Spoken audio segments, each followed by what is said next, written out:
성부와 성자와 성령의 이름으로 아멘.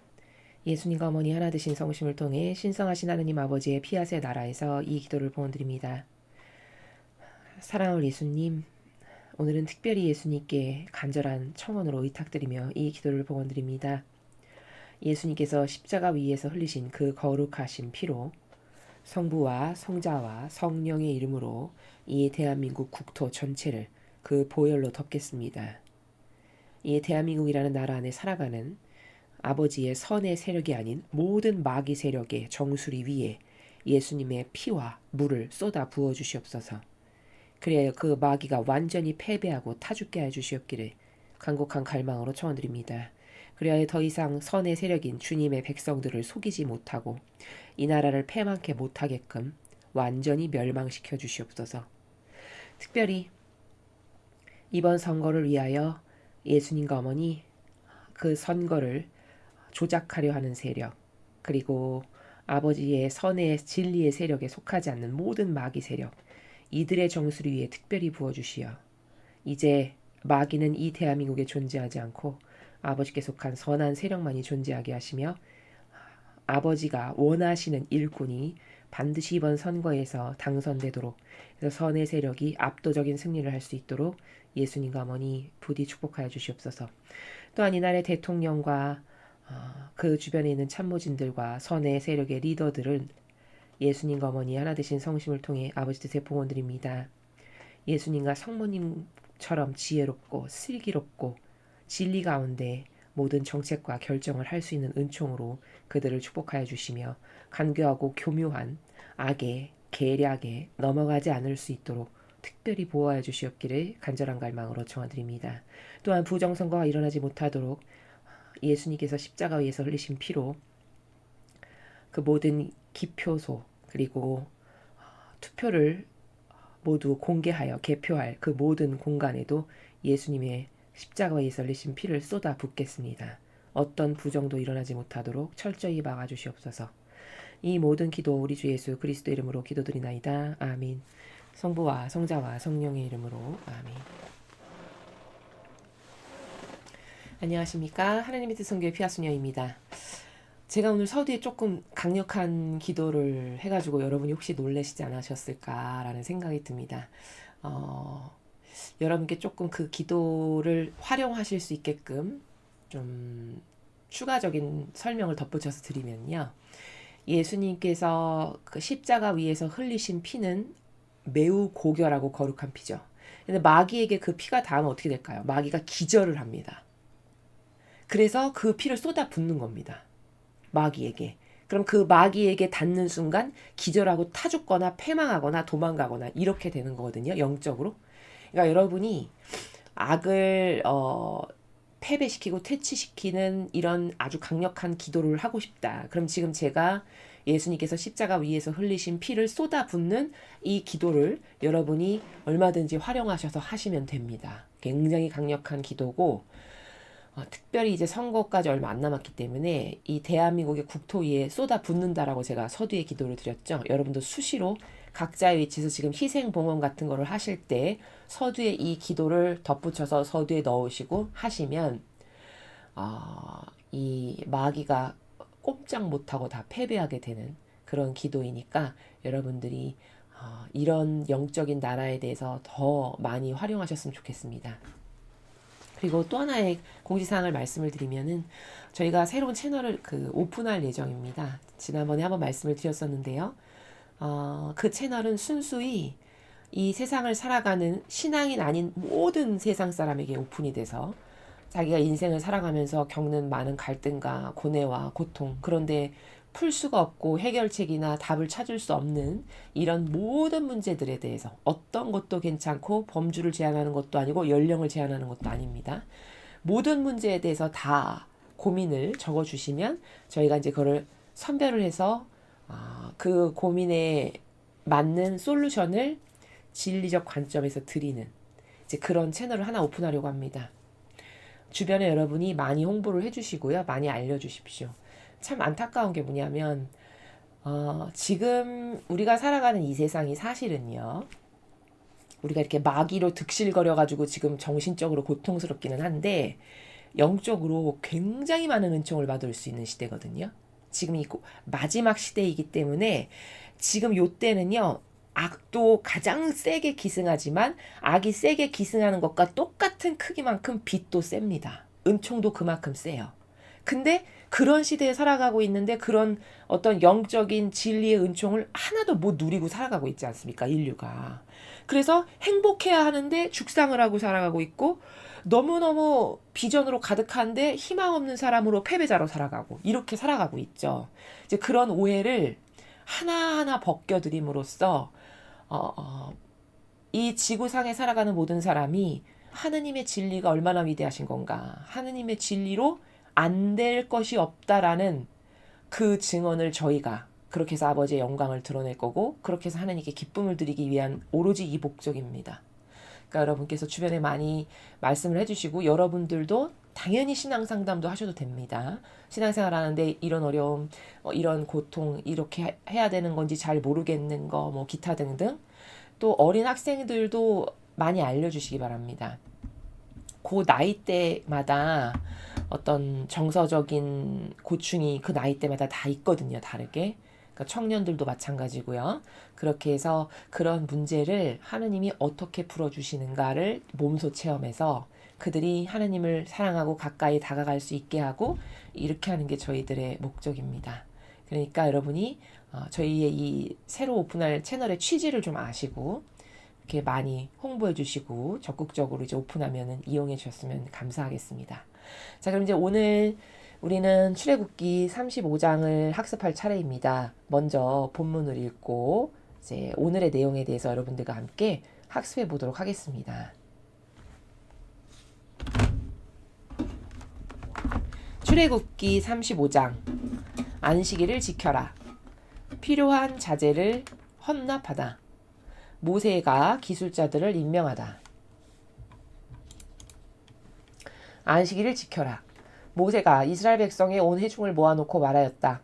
주님께서 너희에게 실천하라고 명하시는 말씀은 다음과 같다.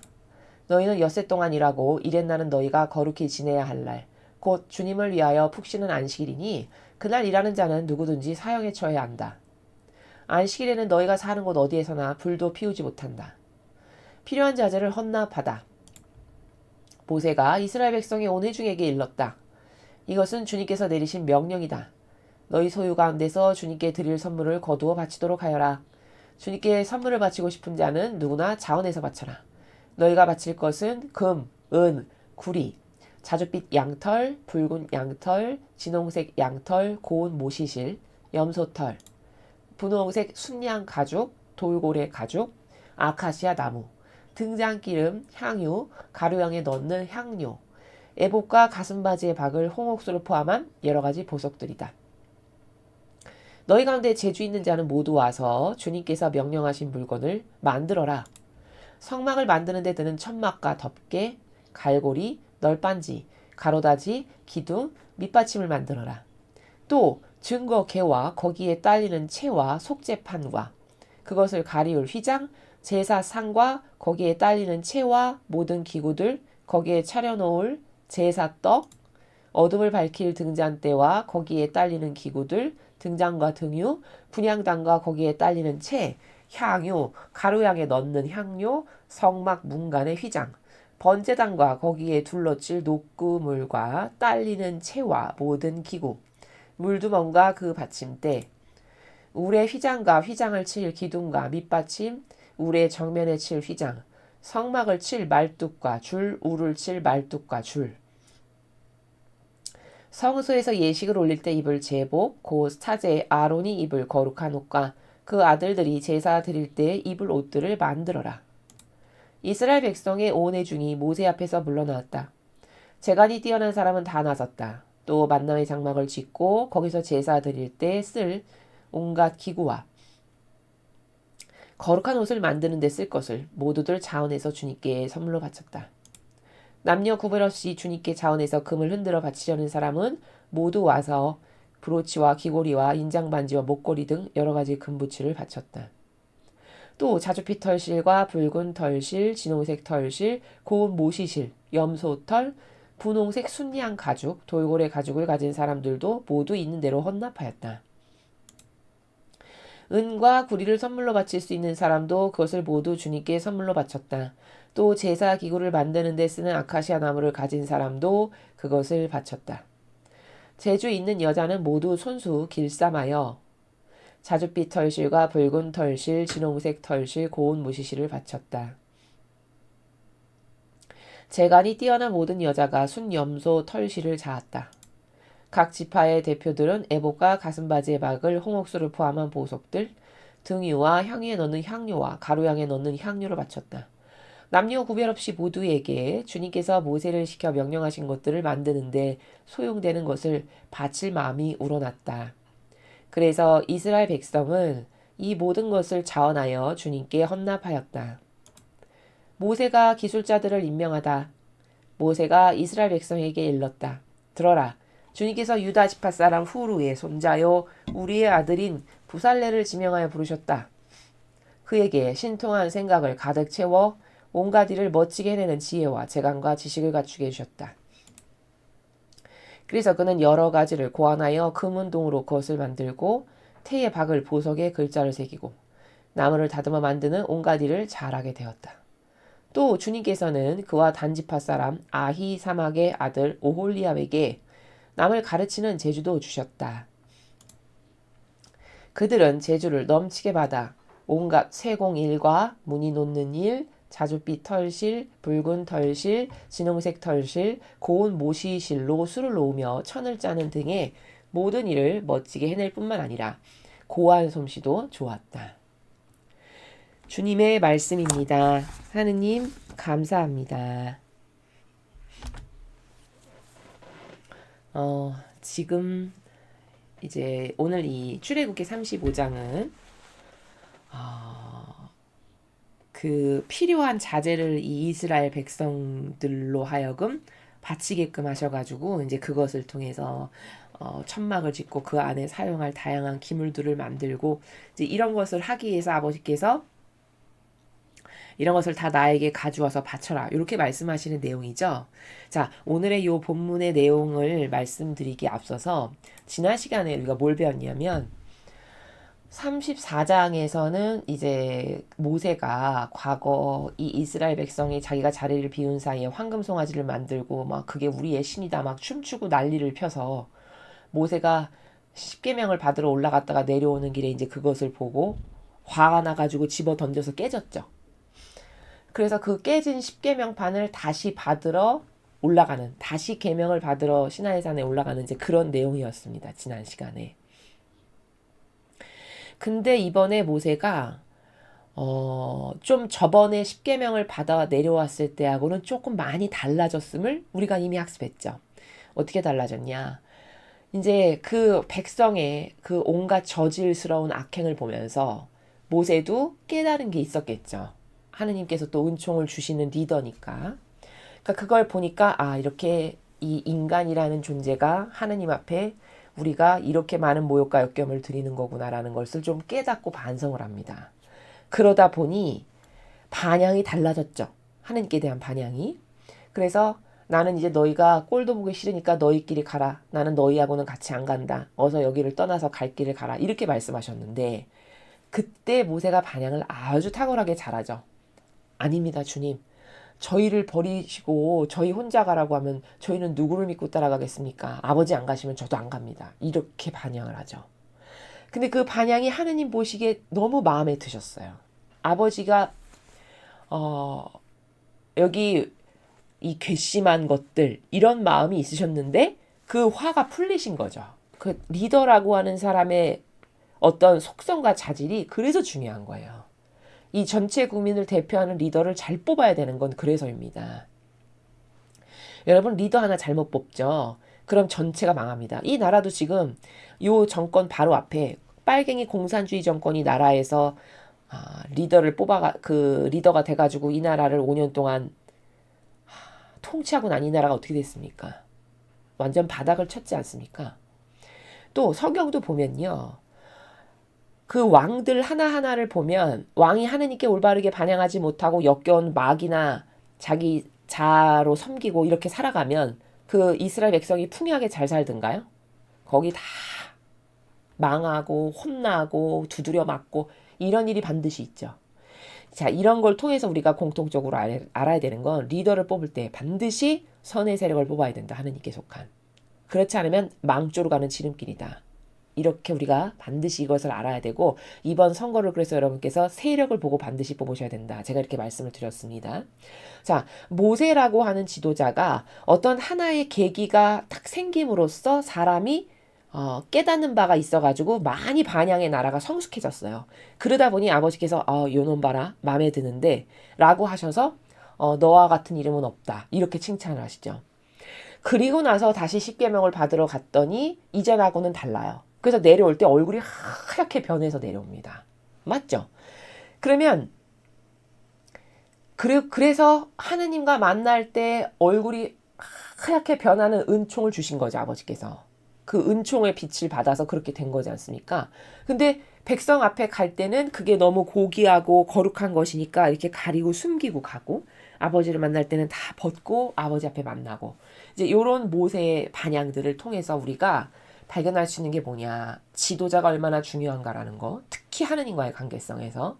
그 다음에 두 번째는 이런 지도자라는 사람은 자기 뜻을 배제하고 하나님하고 하나 되는 것이 아예 기본이 돼야 된다. 이 일은 이와 같이. 이해되셨죠? 그게 지난 시간에 우리가 모세의 반향을 통해서 그리고 하나님께서 모세를 다시금 보시고 대하시는 나라가 달라진 그 미묘한 뉘앙스를 통해서 지도자가 어떻게 반향해야 되고 어떤 지도자가 훌륭한 거고 뽑는 사람은 지도자를 어떤 관점에서 보고 뽑아야 되는 건가. 이게 지난 시간의 키포인트고 핵심입니다. 그러니까 여러분 세상의 대통령도 자기 사욕과 욕망을 채우는 것을 나쁘다라고 말하지 않습니까? 그쵸? 근데 그것은 물론 나쁜 것이지만 그래도 세상 사람이지 않습니까? 근데 자원한 봉사자로서 교회에 나왔는데 나는 주님의 일꾼입니다. 이렇게 해서 자원한 봉사자로 나온 거잖아요. 누가 또 등 떠밀어서 시켰나요? 본인이 자원한 거잖아요. 그러면 세상의 그 리더보다는 나아야 되지 않겠습니까? 최소. 근데 자신의 사욕과 욕망, 자기 뜻을 배제하고 온전히 하느님만을 위해서 주님의 백성들만을 위해서 마치 예수님과 성모님처럼 희생하는 리더가 이 교회에 있습니까? 만약 없다. 그러면 이건 망한 교회예요.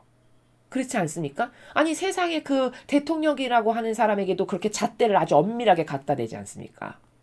그렇게 모든 국민들이 이건 옳으네, 틀리네, 맞네, 저거는 뭘 구속을 해야 되네 이러면서 잣대를 엄밀하게 갖다 대죠. 그래도 그 사람은 세상 사람이에요. 그러면 그 엄밀한 잣대를 거기 대통령에게는 그렇게 갖다 대면서 왜 자원한 봉사자의 교회에 높은 직함과 권한을 가진 리더들에게는 그 엄밀한 잣대를 갖다 대지 않나요? 잘못된 거 아닙니까? 오히려 엄밀한 잣대는 그 교회에 높은 직함과 권한을 누리면서 떵떵거리면서 명령하는 자로 살아가는 사람에게 아주 엄밀한 잣대를 들이대야 되는 거 아닙니까? 이거 주객이 전도된 거지 않습니까? 그렇죠. 이런 개념이 없다라는 거죠. 그래서 아버지 뜻만을 전하고 그 양들을 위해서 본인이 희생을 하는 이런 사실적 열매의 결과가 없다. 그럼 이것은 예수님과 성모님을 닮은 리더가 아니고요. 이건 선의 세력에 속한 리더가 아닙니다. 맞습니까? 그것을 분별할 수 있어야 하고 그리고 그러한 선의 세력이 아닌 리더에게 맹종하고 맹신한다. 그러면 맹종하고 맹신한 사람이 죽고 난다. 그러면 어디에 가게 될까요? 그것은 하도 많이 말했기 때문에 이제 저희 강의가 모두가 여러분이 다 아실 거라고 생각이 듭니다. 그래서 지난 시간에 우리가 배웠던 내용, 지도자는 자기 뜻을 배제하고 하느님 아버지의 뜻과 하나 되는 것이 기본이 되어야 한다라는 것을 학습하였습니다. 그럼 도대체 이제 오늘 내용은 아버지께서 무엇을 우리에게 가르쳐 주시고자 하시는 걸까라는 점입니다. 지금 전반부 한 3줄은 안식일을 지켜라 라는 내용이고 그 다음 후반부는 다 이제 필요한 자재를 헌납하고 기술자를 뽑는 이런 내용이죠. 이 35장에서 지금 우리가 창세기부터 출애굽기에 이르기까지 아버지는 주로 무엇을 자녀들에게 가르쳐주고 계시냐면요. 사랑하는 법을 가르쳐주고 계세요. 제가 지금 결론부터 답부터 말하고 먼저 관점을 세우기 위해서 답부터 이야기하고 진행을 하면 사랑을 어떻게 하는 건가라는 걸 가르쳐 주시는 거예요. 여러분, 사랑은 이렇게 하는 거다라는 거를 배워보신 적이 있으세요? 없죠? 부모님도 사랑은 이렇게 하는 거다라는 걸 가정에서 가르쳐 주지 않아요, 자녀에게. 그럼 학교는 가르치냐? 학교는 더더욱 가르치지 않고요. 그러면 사랑은 이렇게 하는 거다라는 거를 교회는 가르쳐야 되거든요, 최소. 그쵸? 다른 기관은 다른 공립기관은 그걸 가르칠 의무가 있는 건 아니지만 의무가 있는 데는 어디죠? 교회예요. 왜냐? 하나님은 사랑이시니까 내가 그런 하나님을 믿고 사랑하면 아버지는 어떻게 사랑을 하셨는가를 배우고 깨달아서 나도 그런 사랑을 하는 자녀가 되어야 되지. 이게 기본이지 않을까요? 그쵸? 근데 그런 걸 여러분 배워보셨나요? 교회도 안 가르칩니다. 사랑을 어떻게 하는 건지. 그냥 차라리 아무것도 안 가르치면 차라리 나을 텐데 사랑을요, 역겨운 변질된 인간의 그 병든 감성의 기호의 나라에서 사랑을 주입해 놔가지고요, 교정하기만 힘들어요. 그렇지 않습니까? 그러니까 이 공산주의라는 세력과 거짓 교회는 완전히 똑같아요. 속성이. 여러분이 아시는지 모르겠지만. 주장하고 말하는 거나 가르치는 거나 선동하는 거나 완전히 똑같습니다. 같은 세력이에요. 근데 하나는 종교의 탈을 쓴 거고 하나는 정치 세력으로 하는 거죠. 이해되십니까? 그렇기 때문에 이 빨갱이 공산주의자들이 세상에서 어떻게 착한 척을 하고 사랑을 어떻게 역겨운 걸로 속이는지를 보면 저 거짓 교회가 어떻게 사랑을 속이는지를 알 수 있어요. 왜냐하면 똑같으니까 메커니즘이. 이해되시죠? 자, 그들이 말하는 사랑은 그 자비는요, 따를 원칙 기준 필요 없어요. 그냥 착해 보이는 척을 하면서 겉으로는, 그럼 속은 착하냐? 속은 절대로 착하지 않고요. 착해 보이는 척을 하면서 어리석은 영혼에게 다가가서 이기심을 채우기 위한 도구일 뿐이에요. 그들이 말하는 자비와 사랑은. 그러나 예수님과 성모님의 사랑은요, 완전히 온통 머리끝부터 발끝까지 다 희생이죠. 우리를 위한. 이게 엄청나게 멋있는 사랑이에요. 그러니까 사랑의 본질과 정수는 희생이다. 이 두 글자로 요약이 돼요. 희생이 있다. 그럼 그 사람은 사랑할 줄 아는 사람이에요. 희생은 전혀 없고 맨날 입으로만 한다. 이건 완전 마귀예요. 이건 너무 쉬운 분별이고요. 1학년과 같은 분별이고요. 그걸 좀 넘어가면 사랑은 어떤 기준이 주어졌을 때 그것을 순종으로 따르는 게 또한 사랑이에요. 사랑하니까 거기에 순종하는 거거든요. 그쵸? 자, 근데 이게 사랑인데 마귀는 어떻게 가르치냐? 따를 기준? 없어. 폐기 처분했어. 성경은. 그리고 내가 인간이 인간의 뜻이 조작해서 만든 그 제도 전통 있지 않습니까? 그걸 따라. 그럼 너는 바른 사람. 이렇게 또 이걸 다 변질시켜놨어요. 뭐 이걸 말하자면 밤을 새도 모자랄 지경이에요. 이걸 속성별로 다 파헤쳐서 하나하나 다 분석하자면요. 제가 지금 생각나는 대로 그냥 계속 말씀을 드리는 거거든요. 이런 식으로 다 조금씩 이렇게 클릭을 이렇게 조금씩 돌리면 이게 기계가 다 엇나가지 않습니까? 마치 그런 것과도 같아요. 이 마귀는 그 정도로 교묘해요. 그래서 올바르게 인식하는 게 없기 때문에 세상 사람이 사랑을 모르고요, 일단. 그 다음에 불행하게 사는 거예요. 왜냐면 신적인 아름다운 사랑을 할 줄 모르니까. 그래서 제가 서두에 사랑을 여러분 배워보신 적이 있습니까? 말씀드린 거예요. 사랑? 배워야 되는 겁니다. 어떻게 하는 건지. 배워야 건전하고 올바르고 아름답고 많은 풍성한 열매를 맺을 수 있는 사랑은 어떻게 하는 건가를 배워야 내가 그걸 할 수 있고 내 자식에게도 가르칠 수가 있는 거죠. 맞죠? 하느님은 지금 그 사랑을 이 백성에게 계속 가르치세요. 이해되십니까? 그럼 도대체 오늘 여기서 사랑을 가르친다고 하셨는데 뭐가 좋아라 밖에 없는데 어디가 사랑을 가르치는 건가? 이제 이렇게 생각이 되실 텐데, 자, 제가 이렇게 원리부터 관점, 개념의 순차적인 거 밖에서부터 안으로 이렇게 쑥쑥 들어가면서 설명을 드릴게요. 자, 관점에서 말씀드리면 지금 아버지가 말씀하시는 나라는 사랑의 나라의 관점으로 이 내용을 봐야 돼요. 오늘 35장은. 왜냐하면 지금 아버지께서 필요한 자재, 성막을 짓고 이 공동체가 이제 그 아버지가 사실 곳을 마련하는데 거기에 많은 기구와 물질들이 필요하지 않습니까? 이거 필요하고 이거 필요하고 이거 필요하고 지금 가르쳐 주시는 거예요. 무슨 털실, 아까 무슨 뭐 보석, 뭐 갈고리, 천막천 온갖 거 다 말씀하시죠. 그런 거 다 나에게 가져와라 해서 이제 백성들이 그걸 다 가져오면 그걸로 만드는 거거든요. 자, 그런데 여기서 중요한 게 뭐냐면 하느님은 지금 이런 걸 왜 가져와라 이렇게 하시는 거냐면요. 사실은 이거예요. 아버지의 마음은 어떤 것이냐면요. 하느님께서 다양하게 좋아하시는 것을 말씀해 주시는 거예요. 자녀들에게. 그거를 이거 가져와라 이렇게 말씀하시는 거죠. 내가 이런 거 좋아한다를 가르쳐 주시는 거예요. 그러면 요 백성들이 어떤 사람은 털실 가져오고 어떤 사람은 보석 가져오고 어떤 사람은 천막 가져오고 예를 들어서 돈이 없어서 나는 아무것도 할 수가 없어. 그럼 와서 제주가 있으면 이렇게 만들면 되잖아요. 아까 아낙네들이 와서 제주를 가지고 와서 뭐 이렇게 실을 잡고 이렇게 했다라고 나오죠. 본문에. 그러면 모두가 다 하나님께 드릴 수 있는 게 있는 거거든요. 나는 가난하니까 드릴 게 없어요. 이런 사람이 혹시 있을까봐 얼마나 섬세하신지 너는 재주가 있으니까 와서 옷을 만들고 옷을 짓고 그쵸? 이렇게 해서 한 명도 빠짐없이 다 나에게 그런 것을 가져와라 라고 하시는 건데 이거를 이런적인 인간이 들었을 때는 하나님은 뭘 맨날 바치래. 뭐 가져오라는 게 많아. 뭐 봉헌을 해야 돼. 이렇게 생각을 하기가 쉬운데요. 그거는 1차원에 살아가는 우리의 한계적인 속성 때문에 그렇게밖에 이해를 못하는 거고요. 사실 아버지 입장에서는 이런 말씀을 왜 하시는 거냐면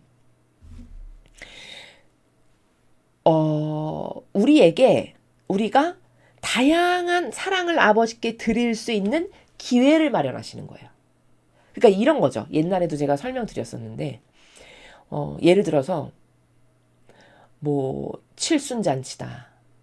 혹은 뭐 명절 설날이다. 혹은 추석이다. 이런 기념일들이 있잖아요. 그렇죠? 그러면 그 기념일이 있는 이유는요. 사실 왜냐하면 그런 기념일마다 내 자녀들이 오죠. 나를 만나러. 근데 그 자녀들이 빈손으로 안 오고 우리 아버지가 이런 걸 좋아하시니까 이런 거 좀 가져가야지. 우리 엄마가 이런 거 좋아하시니까 이런 걸 가져가야지. 해서 자녀들이 뭘 작고 소중한 정성의 선물들을 이렇게 가지고 온단 말이죠. 그러면 아버지는요. 그걸 받고 싶어서 그런 기념일을 만들고 이렇게 하시는 게 아니고요. 사실은 그런 기념일이 있어서 자녀가 다가오면 그때 뭘 주고 싶으셔서예요. 이게 사실이에요. 이해되십니까?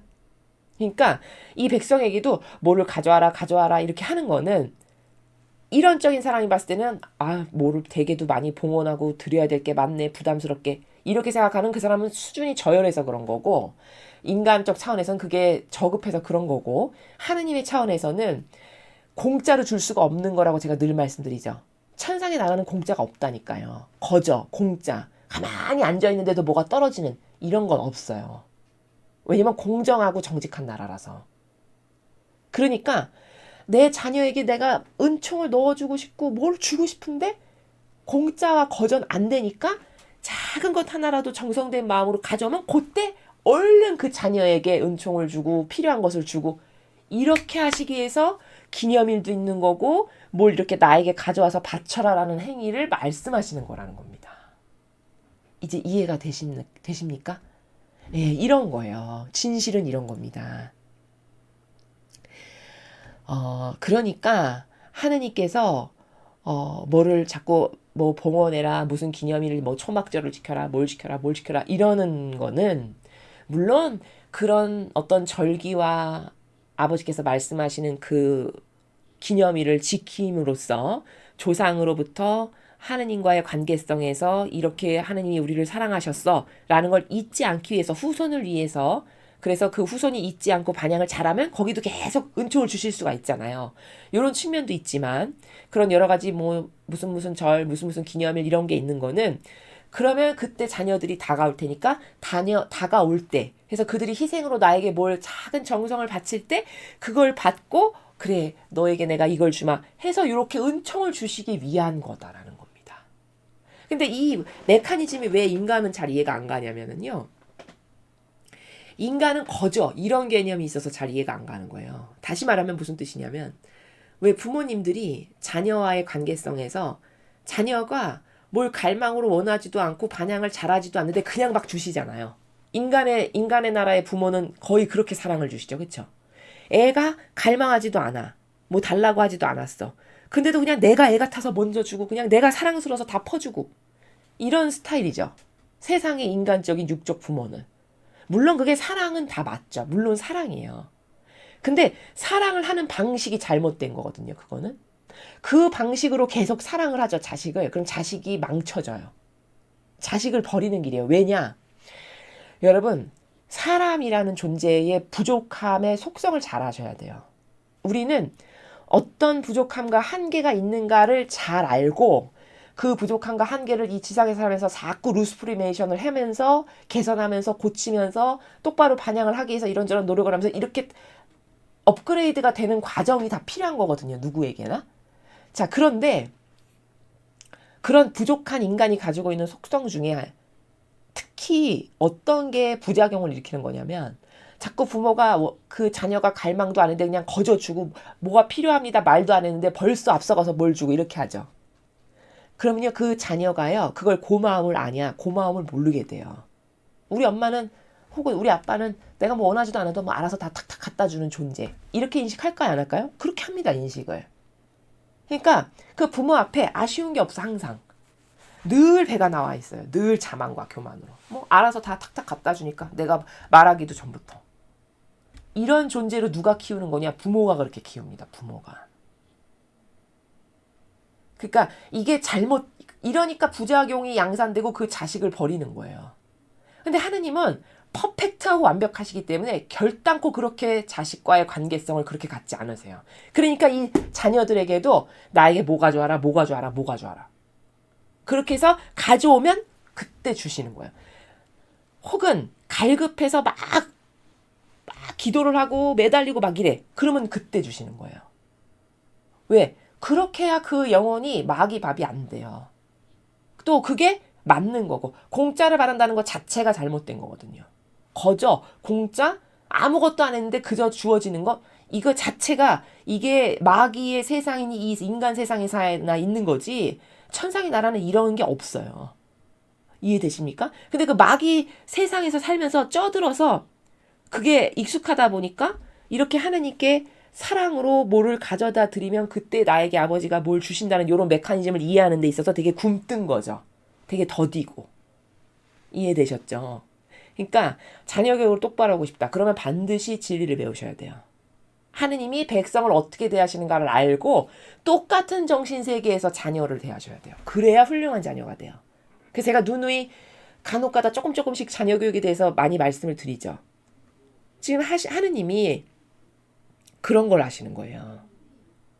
아니 하느님은 아쉬운 게 없으시죠. 이게 다 아버지 것인데 그렇지 않습니까? 냉정히 말하면 이게 온 우주 만물이 다 아버지 것인데 굳이 뭘 가져와라 그렇게 하셔서 얻으실 필요가 있으실까요?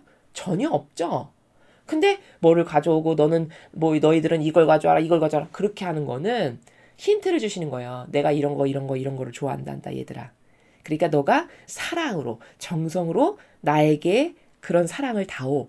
그러면 사실 그 사랑을 다오도 너가 그렇게 나에게 갈망으로 다가올 때 그럴 때 내가 너에게 뭘 줄 수 있으니까. 그러니까 사실은 우리를 위해서인 거죠. 이해되셨죠? 그러니까 자녀를 교육할 때 부모님이 뭘 자녀에게 주실 때 그가 막 갈급해서 몸이 달아서 뭘 요청할 때 요럴 때만 주셔야 되고요. 혹은 고통으로 몸부림쳐가지고 부모에게 도움을 요청할 때 이럴 때만 도움을 주셔야 돼요. 그렇지도 않은데 요즘 부모님들은 가만히 보면 그냥 무조건 그냥 다 퍼주고 그러니까 자식의 자존감을 부모가 만들어줘요. 맞죠? 걔가 자존감을 미처 세울 시간이 없어요. 부모가 다 그냥 거저주니까. 그러니까 뭐가 되냐? 불구자가 돼요. 자기 힘으로 할 줄 아는 게 아무것도 없어요. 인내할 수 있냐? 인내도 못해. 왜? 그냥 맨날 이렇게 입만 벌리고 있었으면 맨날 먹이가 왔었으니까 거기 어떻게 인내심이 생기겠습니까? 맞죠? 뭐 갈망 있냐? 갈망 필요 없어. 갈망을 해본 적이 없는데. 왜? 아쉬운 게 없어. 맨날 그냥 주니까. 그렇죠. 이렇게 해서 한 영혼을 불구자로 만든다니까요. 이렇게 해서 지옥의 자식이 되게 하는 거예요. 맞습니까? 그러니까 정말 진리는 탁월한 게 여러분이 진리를 얼마나 많이 사랑하시는지 모르겠습니다만 정말 진리를 전부로 사랑하셔야 돼요. 정말 모든 답이 인생을 살아가는 데 있어서 인간에게 필요한 모든 속성과 원칙과 원리와 개념과 이 모든 것이 다 담겨 있는 소중한 보물이 진리입니다. 진리 없으면 인간은요, 그냥 개, 돼지만도 못한 동물처럼 살다 죽을 수밖에 없는 게 그게 진실이에요. 맞습니까? 그래서 지금 아버지는 이 백성에게 자제를 헌납하게끔 하시는 거는 아버지가 뭘 받고 싶으셔서가 아니고 그렇게 갈망으로 사랑으로 나에게 자녀가 다가오면 그들 각자에게 필요한 은총을 좀 넣어주고 싶어서. 그러니까 사랑하는 법을 가르치시는 거죠. 사랑이라는 건 이렇게 하는 거란다. 유일성이 갈망으로 다가오는 것. 그게 사랑이에요. 이해가 잘 되십니까? 자, 이런 내용으로 여러분이 자녀 교육을 하셔야 됩니다. 그래야 그 아이가 훌륭하고 똑똑하고 그리고 질서의식이 좀 투철하고 이런 영혼이 될 수 있습니다. 그리고 그렇게 올바르게 질서의식 가운데 따라야 될 원칙이 뭐고 지킬 게 뭐고 부모님을 부모님으로 존중할 줄 알고 이런 아이가 되어야 하느님이 그 아이에게 복을 주실 수가 있지, 그런 무질서와 개념도 없는 아이에게 하느님이 복을 주실 수가 없어요. 아무리 주시고 싶어도. 부모는 그렇게 무질서로 막 살고 막 나뉘어도 그냥 막 주지만 재산을, 제가 누누이 말씀드리죠. 하느님은 하느님과 비슷한 속성일 때 제가 훌륭하구나, 반향을 나를 닮았네? 이렇게 해서 뭘 축복하실 수 있지, 저기 마귀랑 똑같은데 그 마귀랑 똑같은 거에 세계 뭘 안 주신다니까요. 이해가 되시죠? 그러니까 이런 것을 여러분이 아주 지혜롭고 슬기롭게 자녀 교육을 하실 때 이런 걸 응용하셨으면 좋겠다라는 말씀을 덧붙여서 드립니다. 자, 그런데 여기서 이제 하나 또 조금 더 업그레이드된 차원을 덧붙여서 말씀드리면, 자, 이렇게 나에게 뭐뭐뭐뭐 나는 이런 거 필요하고 이런 거 필요하고 하니까 너네게 가져와라 했는데, 요때 이제 인간의 질이 결정돼요. 여기서 제가 질이 결정된다는 건 무슨 말이냐, 예를 들어서 이런 뭐뭐 가져와라라고 말씀하셨는데 이런 행위를 의무로 하는 사람이 있겠죠. 의무로 하나님이 이런 거 가져오라고 하셨어, 그러니까 가져다 드리자, 이런 의무로 하는 사람이 있을 거고, 혹은 아주 전부로 사랑으로 들끓어서 내 것 중에 가장 좋고 소중한 걸 드리는데 너무 기뻐, 그리고 자발적으로 내가 원해서 이렇게 드리는 사람이 있을까요, 없을까요? 이런 사람도 있어요. 그럼 이거 질적 차원의 수준이 다르죠. 반향을 보면. 그쵸? 바로 전자의 의무로 어쩔 수 없이 그래도 이게 도리니까 이렇게 하는 자녀는 의지의 나라에 가는 거고요. 천상에. 제가 후자에 말씀드렸던 나의 전부로 가장 좋고 가장 아름답고 나에게 있어서 가장 소중한 것을 아버지께 전부로 드려. 그러면 이런 자녀는 피앗의 나라에 갈 수 있는 그런 반향을 하느님께 드리는 거가 되는 거예요. 그러니까 아버지는 이런 거 바치러 올 때 이런 걸 유심히 보시는 거예요. 제가 어떤 마음에서 나에게 저걸 지금 가져왔나. 제가 이거 엄청난 힌트 지금 드리는 겁니다. 여러분에게. 이해되셨죠? 근데 여러분 이게 어려운 게 아닌 게, 연세가 좀 드시면 자녀들이 여러분에게 다가올 때 제가 진정성을 가지고 나에게 오는지 아니면 어떤 떡고물을 바라고 나에게 오는지, 만약에 부모가 재산이 많아 그러면 진정성으로 다가오는 자녀가 참 드물겠죠. 그쵸? 다 바라고 올 거예요. 특히 요즘 같은 세상에는. 근데 만약에 당장 부모님이 내일부터 돈이 없다 그러면 아마 빈도수가 떨어질걸요. 방문하는 빈도수가. 그렇지 않을까요? 예. 요런 미묘한 거 여러분도 느끼시죠? 우리 인간도 이런 거 느끼잖아요. 그럼 그런 차이를 통해서 제가 나한테서 뭐를 얻어갈 게 있으니까 아첨 떠는 나라에서 나한테 오는 거구나. 혹은 쟤는 정말 진정한 애야. 이런 거 여러분도 다 아실 수 있잖아요. 자녀들 사이에서의 반향을 통해서. 하느님은 어떠실까요? 하느님은 더 잘 아시겠죠. 마음의 그림자를 알고 머리카락 수를 세시는 분이시니까. 그러니까 이제 이런 것을 통해서도 여기에 요때 반향을 어떻게 하느냐에 따라서 영혼의 질이 결정된다는 게 바로 제가 지금 그 나라의 차원을 말씀을 드리는 거죠. 자, 아무튼 지금 오늘 이 장은 사랑의 나라의 관점으로 이 내용을 이해해야 되는 거고, 하느님은 지금 우리에게 부모와 자식 간의 관계에서 사랑을 어떻게 하는가를 가르쳐 주시고 보여주시는 거다. 교육시키시는 거다. 이렇게 이해를 할 수 있다라는 겁니다. 자, 그러면 이제 본문 중에 좀 중요한 것만 짚고 넘어가겠습니다. 먼저 이제 첫 번째 챕터에 안식일을 지켜라가 나왔는데요.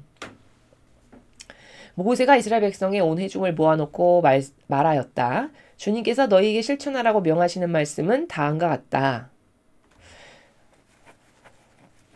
자, 이제 주님께서 이 백성에게 이런 거를 지켜라 라고 말씀하신 것을 모세가 리더요 대표로서 지금 전달을 하는 거죠.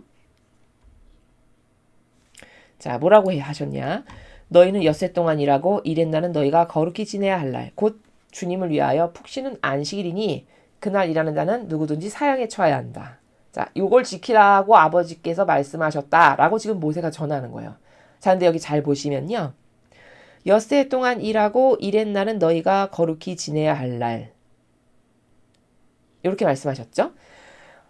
즉 엿새 동안은 내가 생업에 먹고 살아야 하니까 전전긍긍하고 그냥 급급함에 치여서 살아갔잖아요. 6일을. 그렇게 살아갔으니 이제 7일째 되는 날은 안식일에는 아버지 뜻 안에서 쉬어라. 그래서 거룩히 지내야 할 날이라고 하는 거예요. 하느님 뜻 안에서 쉬니까 거룩히 지내는 날입니다. 이해되시죠? 자, 그런데 뒤에 보면 곧 주님을 위하여 푹 쉬는 안식일이니 자, 안식일이 뭔지 정의가 여기 다 나왔어요. 문장 안에. 어디에 나와 있냐? 안식일이 무슨 날이라고 말씀하세요? 주님을 위하여 푹 쉬는. 보이시죠? 그렇죠? 나를 위해서 인간인 나를 위해서 쉬는 게 아니고 주님을 위하여 푹 쉬는 날이래요. 안식일이. 여기 정의를 딱 해주시죠. 그렇죠? 그러니까 저 말인즉슨 안식일이 하느님을 위하는 날이야. 맞죠? 근데 하느님을 위하여 쉰다는 건 무슨 말이에요? 아버지를 내가 하루 쉬면서 기쁘시게 해드리기 위한 날. 그게 하느님을 위하여 쉬는 날이죠. 그렇죠? 자, 그런 날이라고 지금 정의를 내려주시는 거예요. 아버지께서 이 백성에게. 안식일은 무슨 정신으로 쉬는 날이다? 하느님을 위하여, 즉 하느님을 기쁘시게 해드리기 위해서 쉬는 날이다.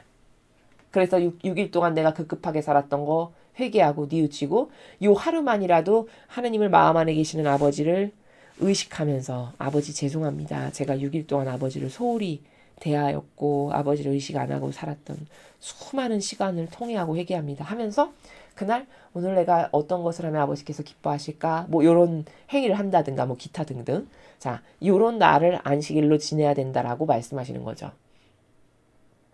근데 여러분 저 이제 안식일도 왜 제정을 하신 거냐면 여러분 잘 생각해 보세요. 하느님을 의식하는 게 만약에 일주일에 한 번마다 지금 돌아오는 거잖아요. 7일마다 한 번씩. 그럼 저렇게 안식일은 이렇게 쉬는 날이다라는 정의를 내려주지 않죠. 그러면 인간은 하느님 금방 잊어버릴까요? 안 잊어버릴까요? 금방 잊어버리게 돼 있어요. 망각의 존재인지라. 그렇죠. 그러니까 지금 벌써 이집트에서 10개의 재앙을 당하면서 아주 고통스럽게 살다가 거기서 해방된 사람과 그가 낳은 자손, 자식, 그 자식이 하느님을 인식하는 것과 이집트에서 고통스럽게 매맞고 노예로 살다가 겨우 해방돼가지고 와서 하느님을 의식하는 그 사람, 그 자식과 그 아버지가 하느님을 의식하는 것에는 질적인 수준의 차이가 있을까요? 없을까요? 당연히 있어요. 맞죠? 이렇게 인간은요. 한 대만 건너가도 그게 희박해지거든요. 우리나라도 마찬가지지 않습니까? 6.25를 경험했던 어르신들이 다 돌아가시고 없어서 이제 안 계시면 아무도 안 계시면 그 후대는 지금 이렇게 빨갱이가 가득한 세상이 이렇게 되는 겁니다. 그러나 전쟁이 얼마나 무서운 건지 공산당이 얼마나 잔인한 것인지를 몸소 체험한 사람은 공산당 하면 치를 떨겠죠. 그렇죠? 그러니까 그걸 평생 잊어버리지 않고 기억할 거란 말이에요. 게다가 그 기념일을 제정을 하잖아요.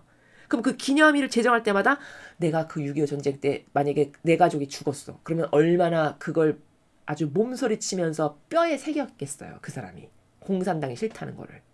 그렇겠죠. 그러면 그 사람이 공산주의자를 인식하는 것과 그 사람의 자식이 그냥 말로 구전되는 걸로만 전해도 있고 학교에서 맨날 빨갱이 교육을 계속해. 그러면 그 자식이 공산당을 인식하는 건 완전 다르겠죠. 그렇죠? 이런 거거든요. 여기도 마찬가지예요. 아니 안식일 없다. 그러면 이제 금방 하나님을 잊어버리고 자기 멋대로 막 살 거예요. 이렇게 제정을 해줘도 금방 엇나가고 이런 일이 있잖아요. 그렇죠. 그러니까 인간이란 존재가 어떤 한계성이 있는 건지를 우리는 이런 거를 배울 때마다 아주 철저히 깨달아야 되고, 저도 망각할 테니까 아버지 뼈와 골수에 새겨주세요. 이렇게 해야 된다니까요. 그래야 그런 의지라도 있어야 하느님이 우리를 도와주실 수 있어요. 이해되셨죠? 그러니까 나를 믿지 말아야 돼요. 내 기억, 내가 가지고 있는 인간적 모든 속성, 이런 건 하나도 믿을 게 못 됩니다. 오로지 성경에서 말씀하시는 거, 이런 진실, 이 백성이 왜 망했나, 이 백성이 이렇게 했는데 반향을 이렇게 하니까 이렇게 망했구나, 아 절대 나는 이렇게 하지 말아야 되겠다, 이런 것만이 우리에게 유일한 희망이고 빛이에요. 성경을 그래서 학습하는 겁니다. 자, 이제 그런 걸 여기서 하나 우리가 좀 되새기고 가야 하고요.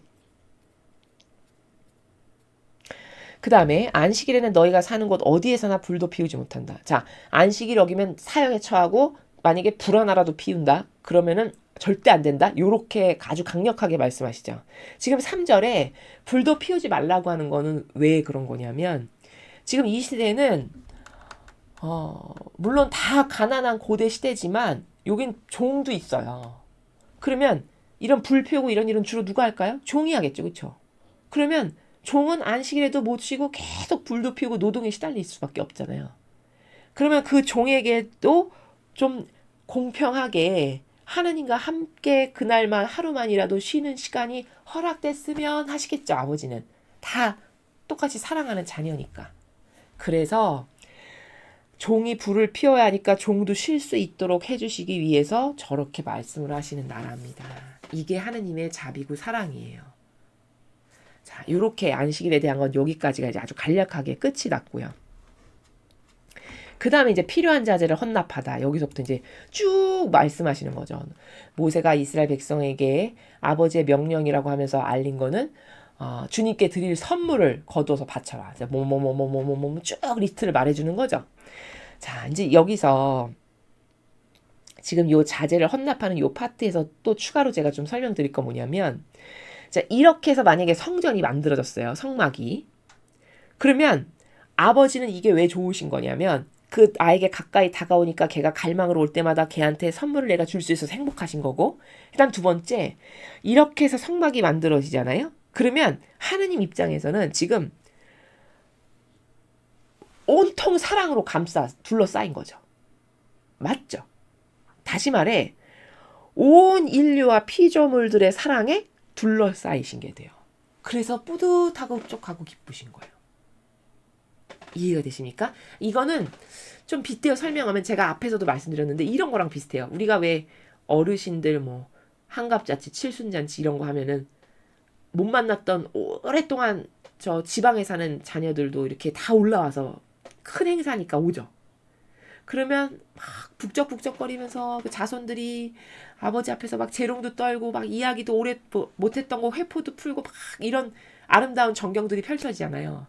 그러면 그 칠순잔치를 하시는 아버지는 왜 기쁘신 거냐면요, 사실은요, 뭐 선물 많이 들어오고 막 그래서 기쁘시다기보다, 내가 못 만났고 그리웠던 내가 사랑하는 내 자녀들이 다 모였네. 그래서 걔네들이 나를 둘러싸고 오순도순 옹기종기 앉아서 막 이런저런 얘기를 하면서 아주 기쁨을 속삭이는 요런 고 정서, 고 사랑의 나라, 요게 좋으신 거거든요. 명절도 그런 맛 때문에 명절을 하는 거죠, 사실은.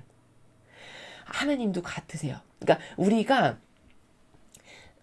나도 이렇게 오랫동안 못 만났던 자손들이 다 모여서 밥 한 끼라도 같이 먹으면서 오손도손 이야기도 하고 이런 웃음꽃이 피고 이런 거 좋은 거는 왜냐면요, 우리가 하느님의 모상을 닮아서 태어났지 않습니까? 아버지가 그런 걸 좋아하시기 때문에 나도 그런 게 좋은 거예요. 원칙은 이거예요, 원리는. 우리가 어떤 걸 좋아하고 아름다워하고 예뻐라하고 이런 거는요, 사실 하느님께서 먼저 그런 것을 좋아하고 아름다워하시고 하셨기 때문에, 근데 내가 그분의 자녀이기 때문에 속성을 닮아서 나도 그런 걸 좋아하게 되는 거라는 거죠. 그러므로 여러분도 그런 어머니 아버님들께서 그런 정서의 나라가 좋으시다면 아버지도 그걸 반기시고 그걸 원하세요. 그래서 이런 거를 다 가져와서 성막을 딱 짓지 않습니까? 그럼 거기 한 땀 한 땀, 한 정성 하나하나마다 모든 사랑이 다 거기 배어 있죠. 천막이며 심지어 갈고리며 양털 그 모시털 한 줄기에 이렇게까지 거기 사랑이 다 박혀 있는 거잖아요. 사랑의 마음의 나라가. 그럼 온통 사랑으로 둘러싸인 거죠. 그게 너무 기쁘신 거예요. 이해되십니까? 그걸 받기를 원하시는 거예요. 아버지는.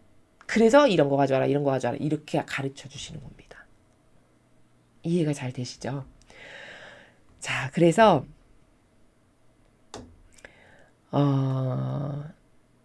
아버지가 마음이 어떠하신가를 우리가 이런 걸 배울 때 잘 학습해야 됩니다.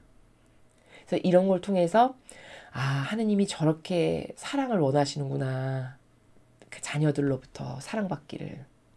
이런 걸 잘 학습하면 내가 아버지께도 더 많은 사랑을 드려야 되겠다라는 마음이 타오르게 되고 올바른 사람이라면 또 이런 것을 학습을 잘하면 여기 질서가 생기기 때문에 그래서 부모님도 자손들이 더 자주 빈번하게 와서 이렇게 기쁘게 해드리는 걸 왜 좋아하시는지 그 사랑을 받기를 원하는 그런 나라구나 이런 걸 또 헤아릴 수 있죠. 부모님께 또 대입을 해서. 자, 이런 거라는 거죠. 그래서 정리를 하면 하느님 아버지께 내가 예를 들어 사랑의 예물을 이렇게 드리지 않습니까? 이 백성처럼. 그러면 아버지는 그럴 때 그 갈망으로 다가왔죠. 그러니까 그에게 사랑을 줄 수 있는 명분이 생기는 거예요. 우리들에게. 그렇기 때문에 이렇게 다양한 것들을 바치라고 하시는 거지. 이게 결단코 하느님께서 뭐가 아쉬워서 뭐를 선물을 받고 싶어서 그러셔서가 아니라는 겁니다. 그렇게 이론적인 차원에서 이해를 하면 안 된다는 거죠. 그리고 또 이렇게 뭐를 나에게 바쳐라 하면 이런 명분이라도 있어야 뭐뭐뭐를 갖다 바쳐라 이런 거라도 있어야 다가올 거 아니겠어요. 자식이. 그렇죠. 그러니까 그렇게라도 해서야 바치는 것이 있을 때 자식을 한번 볼 수 있고 그러면 또 거기다 뭘 넣어줄 수 있고 이런 주고받는 사랑의 관계가 지속될 수 있기 때문에 아버지는 무슨 절 이렇게 축일도 만드시는 거고 이런 뭐를 가져와서 바쳐라라는 것도 하시는 거라는 겁니다. 이 원리를 잘 아셔야 돼요. 여러분 사랑은요. 상호간에 주고받는 나라예요. 주고받는 관계가 지속적으로 유지되는 게 사랑의 나라입니다.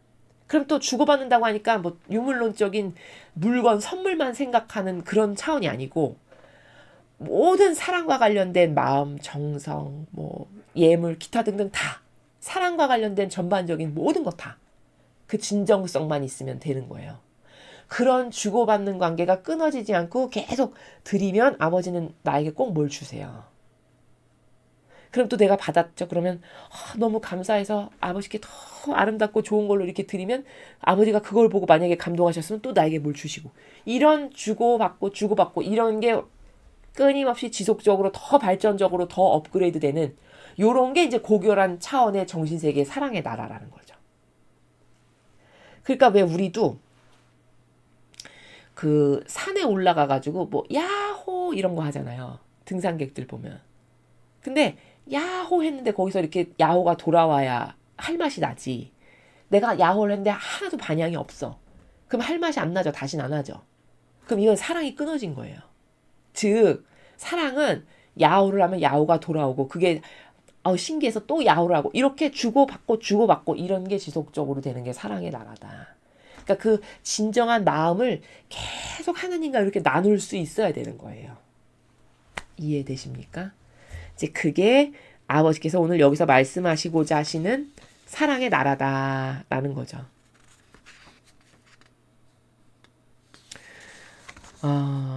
그 다음에 중요한 것들은 뭐 다 이런 걸 바쳐라라고 지금 계속 그냥 말씀을 해주시는 나라이시고요. 그 다음에 이제 저 뒤에 가면은 기술자를 뽑으시죠. 여기 보면 이제 모세가 기술자들을 임명하는 이런 일이 있죠. 이제 왜냐면 성막을 만들려면 손재주가 있는 사람이 만들어야 하니까요. 근데 이제 그것도 모세가 뽑는 게 아니고 모세를 통해서 아버지께서 뽑으시는 거예요. 모세 안에서. 그래서 이제 처음에 뽑힌 사람이 누구죠? 부살렐이죠, 부살렐. 부살렐을 지명해서 부르셨죠. 자, 그래서 여기 31절에 이런 부분이 있어요. 그에게 신통한 생각을 가득 채워 온갖 일을 멋지게 내는 지혜와 재간과 지식을 갖추게 하셨다. 자, 이걸 보면은 우리가 오해하면 안 되는 것 중에 하나가 제가 저번에도 말씀드렸다시피 저는 뭘 못해요. 저는 이런 거 부족해서 못해요.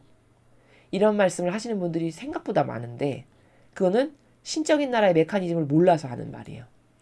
사람이 내가 뭘 한다라는 관념 자체가 잘못된 거예요. 이 신적 메커니즘에서는 내가 뭘 하는 게 아니고 나는 그냥 내어드리는 거예요. 나의 내적이고 외적인 모든 것을.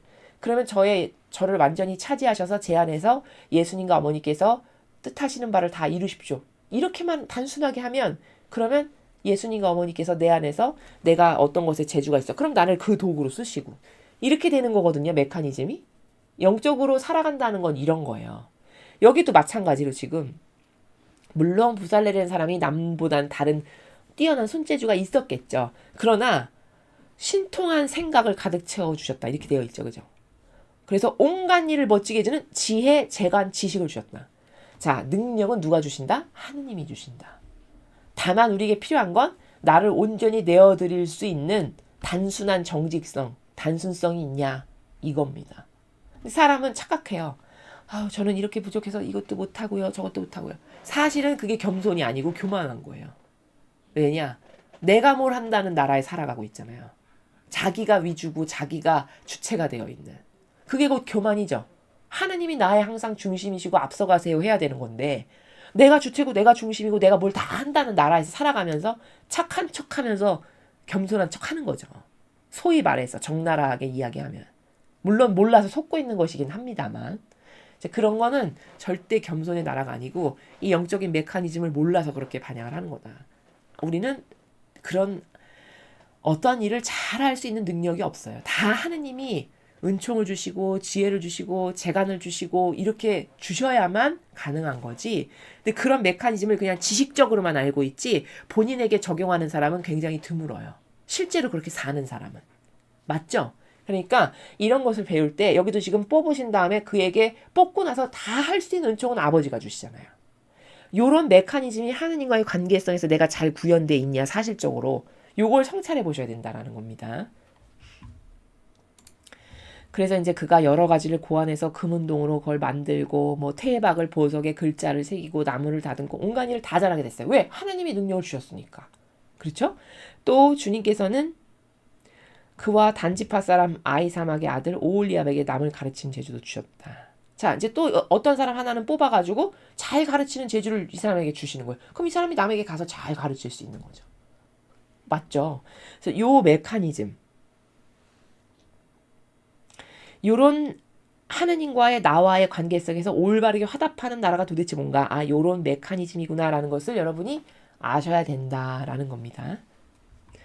자, 그렇게 해서 그들은 재주를 넘치게 받아 온갖 세공일과 무늬 놓는 일, 자줏빛 털실, 붉은 털실, 진홍색 털실, 고운 모시실로 술을 넣으며 천을 짜는 등의 모든 일을 멋지게 낼 뿐만 아니라 고한 솜씨도 좋았다. 자, 이 영혼들에게 아버지께서 은총을 주셔서 그들은 그냥 어떤 육적인 도구 역할을 하는 거고 사실은 그 영혼 안에서 아버지께서 다 이루시는 이제 요런 관계성을 우리가 영적으로 잘 이해를 해서 나도 그런 관계성으로 하느님과의 그 올바른 그 상호작용의 나라를 잘 구축을 해서 안정화를 시켜야 된다라는 것이죠. 자, 오늘은 35장에서는 우리가 사랑의 나라가 도대체 뭔가 하느님과 우리와의 사랑의 관계성의 나라가 뭔가 아버지는 지금 사랑을 계속 가르쳐 주세요. 배우지 않고는 신적인 올바른 사랑의 나라가 뭔지 절대 알 수 없습니다. 이런 부분을 배울 때 여러분이 사랑이라는 이런 거구나. 하느님께 사랑을 드린다는 거는 그리고 올바른 상호작용의 사랑을 나눈다는 건 어떤 건가 이런 것을 잘 학습을 하셔서 이런 것을 통해서 자녀 교육도 요 사랑의 나라에서 하셔야 되고 요 사랑의 질서를 잘 배우면 부모님과의 관계도 올바르게 재정립을 할 수가 있겠죠. 그렇죠? 이렇게 해서 더 영적으로 풍요롭고 진리의 근거에서 더 아름답고 더 개선된 그런 삶을 영위하시는 여러분들 되셨으면 좋겠습니다. 자, 이상으로 출애굽기 35장 해설 강의를 마치겠습니다. 감사합니다.